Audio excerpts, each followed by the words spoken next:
नमस्कार, मैं हूं आपके साथ मयंक। जैसे जैसे दिन बीतते जा रहे हैं वैसे वैसे जंग और भी तेज और भी खतरनाक होती जा रही है। देखिए, लगातार इजराइल पर हमले हो रहे हैं, अलग अलग बैलिस्टिक मिसाइल से लगातार जो है वो आग बरस रही है इजराइल में।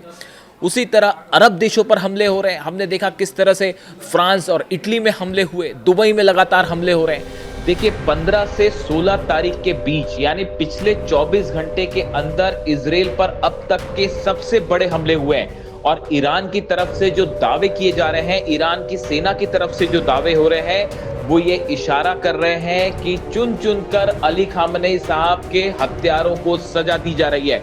यानी हर उस शख्स को निशाने पर लिया जा रहा है जो अली खामनेई साहब की असैसिनेशन में शामिल था। देखिए, मैं आपको एक वीडियो में ये बात पहले भी बता चुका हूं। अब जो नए डेवलपमेंट हुए हैं 24 घंटे के अंदर, वो इस बात को और पुख्ता कर रहे हैं। देखिए, सबसे पहली बात मैं आपको बताना चाहूंगा, आपने खबरें देखी होंगी, इजराइल में एक आर्मी के बड़े कमांडर के घर पर ड्रोन अटैक हुआ और पूरा घर जल के तबाह हो गया। बताया जा रहा है ये वो शख्स था जो अली खामनेई साहब पर हमले की प्लानिंग में शामिल था और उसका पूरा घर जल चुका धमाके के बाद। और देखिए, इसकी तस्वीरें भी सोशल मीडिया में वायरल हैं। इसके अलावा देखिए, जो हमले हुए इजराइल में, उसमें सबसे बड़ा हमला जो है वो इजरायली पेंटागन कहलाती है एक बिल्डिंग। इसके एक कॉम्प्लेक्स है जिसमें इजराइल की आर्मी, एयरफोर्स के बड़े अफसर बैठते हैं, बड़े कमांडर्स बैठते हैं। उसको निशाना बनाया गया, उसके बेहद करीब मिसाइल गिरी। यानी देखिए, निशाने पर वो लोग हैं जो कि बड़े हमले में, प्लानिंग में शामिल थे, जिसके जरिए जो है अली खामनेई साहब को निशाना बनाया गया।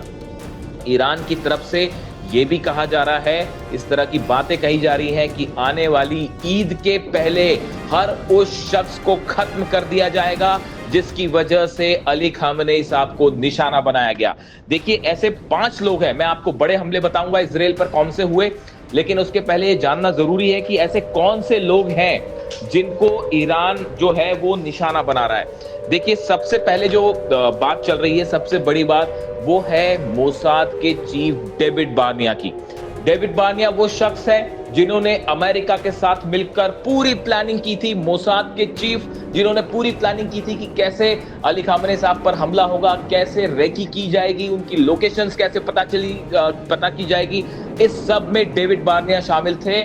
और पिछले 7 दिनों से डेविड बार्निया का कोई खबर नहीं है। वो जिंदा भी है या नहीं, किसी को नहीं पता।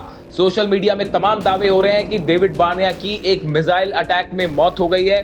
कहा यह जा रहा है, ऐसे दावे हो रहे हैं कि एक बड़ी मीटिंग चल रही थी। उस मीटिंग में तो हालांकि नेतन्याहू के होने के भी दावे हैं, लेकिन कहा जा रहा था एक बड़ी मीटिंग चल रही थी और उस मीटिंग के दौरान खुर्रमशहर 4 मिसाइल ने उस दफ्तर को हिट किया, जिसके बाद से डेविड बार्निया का कुछ अता पता नहीं है।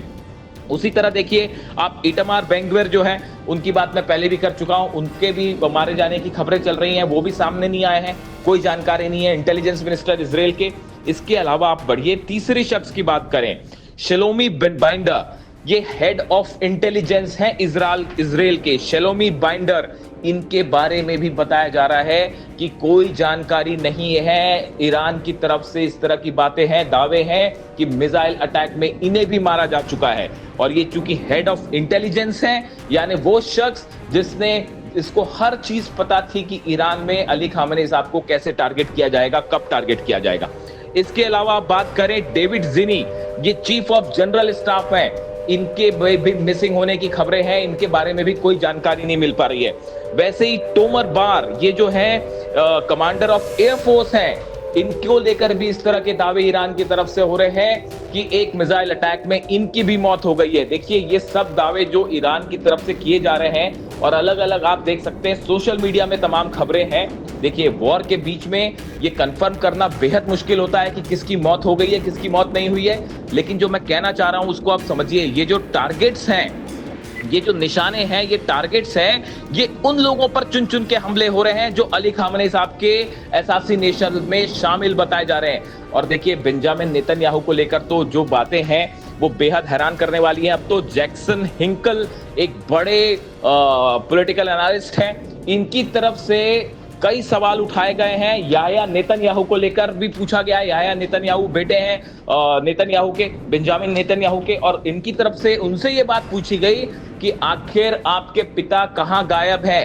देखिए, एक मीडिया में एक बहुत ज्यादा चर्चा है, उस वीडियो की आपने भी देखी होगी, जिसमें एक वीडियो में नेतन्याहू के हाथ में 6 उंगलियां दिखाई दे रही हैं और कहा जा रहा है कि ये एआई वीडियो था। अगर ये एआई वीडियो था तो सवाल यह है कि नेतन्याहू को एआई वीडियो बनाने की क्या जरूरत है। इसी आधार पर यह सवाल पूछे जा रहे हैं, क्या नेतन्याहू की भी हमले में मौत हुई है। इस तरह के सवाल उठने शुरू हो गए और जैक्सन हिंकल एक बड़े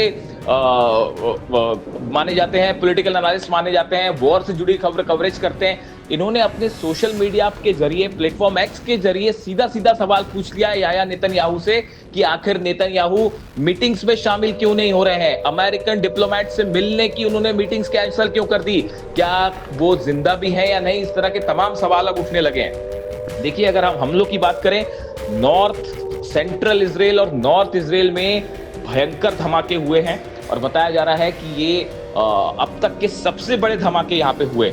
इसके अलावा आप देखिए, सेंट्रल इजराइल में ही होलोन में भयंकर हमला हुआ है। यहाँ पे फतेह 2 मिसाइल्स जो हैं उसके जरिए हमले किए गए। इस तरह के समाचार सामने आ रहे हैं। इसके अलावा आप देखिए, एक और बड़ी खबर, अहम खबर ये है कि ईरान ने न सिर्फ इजराइल बल्कि कई इलाकों में लगातार अपने हमले जारी रखे हुए हैं। यूएई के फुजेरा पोर्ट को कल जिस तरह से निशाना बनाया गया, इराक के इरबिल में भयंकर तबाही हो रही है, ये वो हमले हैं जो कि एक बार फिर इस बात को बता रहे हैं, साबित कर रहे हैं कि मानो ऐसा लगता है कि जैसे जैसे जंग आगे बढ़ रही है, ईरान दुगनी ताकत से हमला कर रहा है। कहां तो एक तरफ ये दावे हो रहे थे कि ईरान की सेना खत्म कर दी गई है, मिसाइल्स खत्म कर दी गई है, लेकिन अब आप देखिए जो हमले हैं वो ये बता रहे हैं कि ईरान के पास बड़ा मिसाइल भंडार है और जो खत्म होना तो छोड़िए, हमलों को कई गुना ज्यादा बढ़ा दिया गया है। और जिस तरह से ईरान की तरफ से दावे कहा जा रहा है, इस तरह की बातें सोशल मीडिया पे चर्चा में आ गई हैं कि ईद के पहले हर उस शख्स पे चुन चुन के निशाना बनाया जाएगा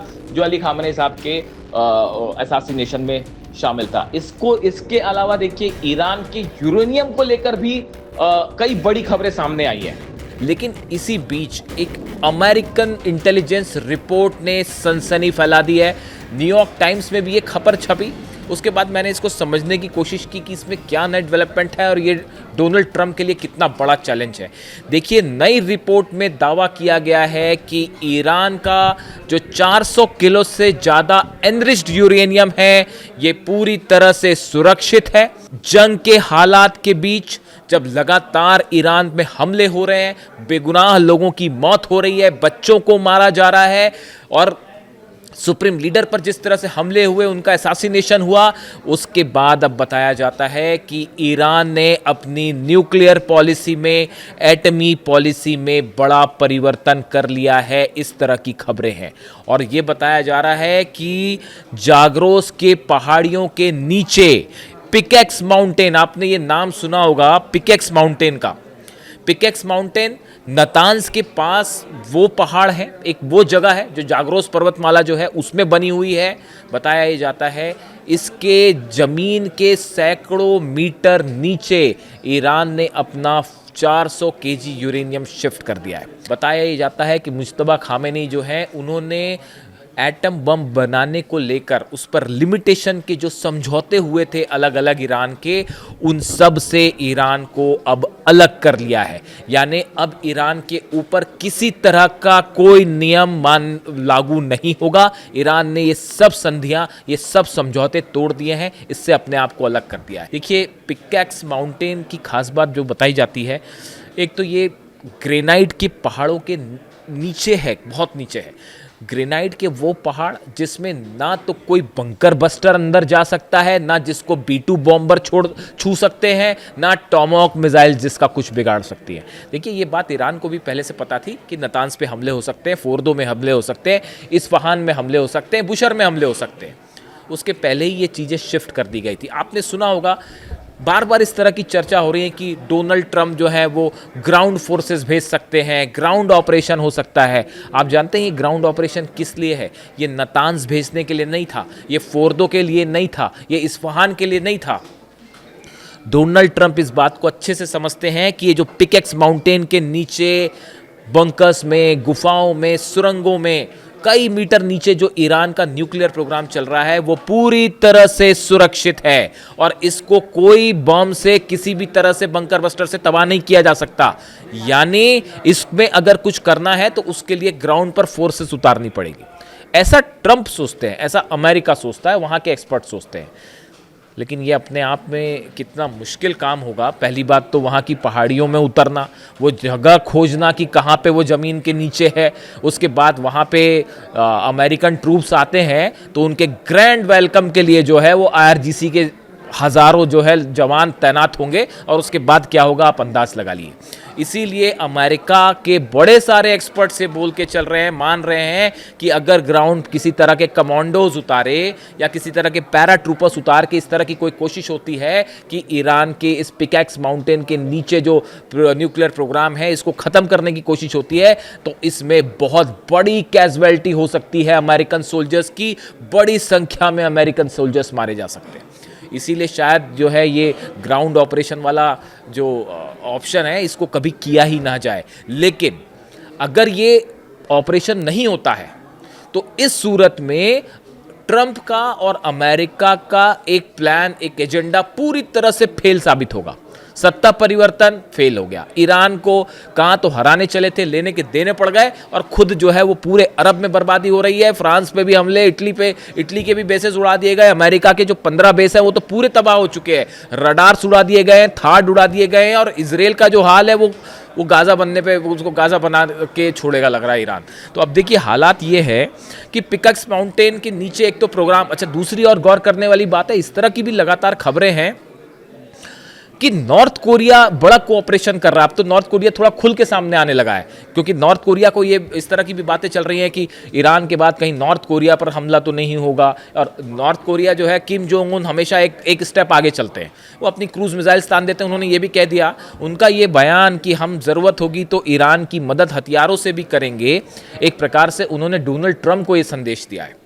और अब जो दावे हो रहे हैं उसमें यह भी कहा जा रहा है कि ये जो पिकैक्स माउंटेन है इसके नीचे जो सुरंगें हैं इनमें जो वैज्ञानिक काम कर रहे हैं, जो सेंट्रीफ्यूजेस लगे हुए हैं, इसमें किम जोंग उनका बड़ा कंट्रीब्यूशन हो सकता है और इनकी मदद से जल्दी ही ईरान वो क्षमता हासिल कर ले जहां पे जो है एटम बम। और एक बार अगर एटम बम की क्षमता हासिल कर ली और एक एटमी परीक्षण कर लिया, उसके बाद मिडिल ईस्ट का इक्वेशन ऐसा बदलेगा, वो ऑलरेडी बदल गया है, वो ऑलरेडी बदल चुका है। आप देखिए, अब इसमें कोई शक नहीं है कि इतने हमले होने के बावजूद भी मिडिल ईस्ट का किंग अगर कोई है तो वो सिर्फ है ईरान। ये बात इस जंग के 15 दिन हो गए जंग को, उसके बाद अब जो कंक्लूजन निकल के आ रहा है, वो जो बात हमेशा से कही जा रही थी कि मिडिल ईस्ट का किंग ईरान है, वो बात अब साबित हो चुकी है। ऐसी सूरत में ये जो एटमी प्रोग्राम वाली खबर आई है, इसने एक प्रकार से ये संदेश दे दिया है कि ये जितना सब कुछ डोनाल्ड ट्रंप ने किया, ये सब का सब इस पर पानी फिर गया है। इतना ही नहीं, ये बात भी साबित हो गई है अमेरिका को वाकई ऐसा जवाब जो ईरान ने दिया है, ऐसा जवाब शायद कभी किसी ने दिया ही नहीं। वर्ल्ड वॉर 2 के बाद की अगर हम बात करें तो शायद अमेरिका पर ऐसा हमला करके ऐसा जवाब आज तक किसी ने नहीं दिया। वो काम ईरान ने कर दिखाया है। और जितने तमाम बातें थी, आज देखिए अब्राहम लिंकन भागता फिर रहा है, फोर्ट पर आग लग गई है, ऐसी तमाम खबरें जो हैं, बेसिस तबाह हो गए। यानी आप देखिए, ना सिर्फ मिलिट्री झटका है बल्कि एक इकोनॉमिक जो एजेंडा है डोनाल्ड ट्रंप का, उसको भी बहुत बड़ा झटका लगा है। जो भी जुड़ा अपडेट होगा आप तक पहुंचाऊंगा। Thank you so much.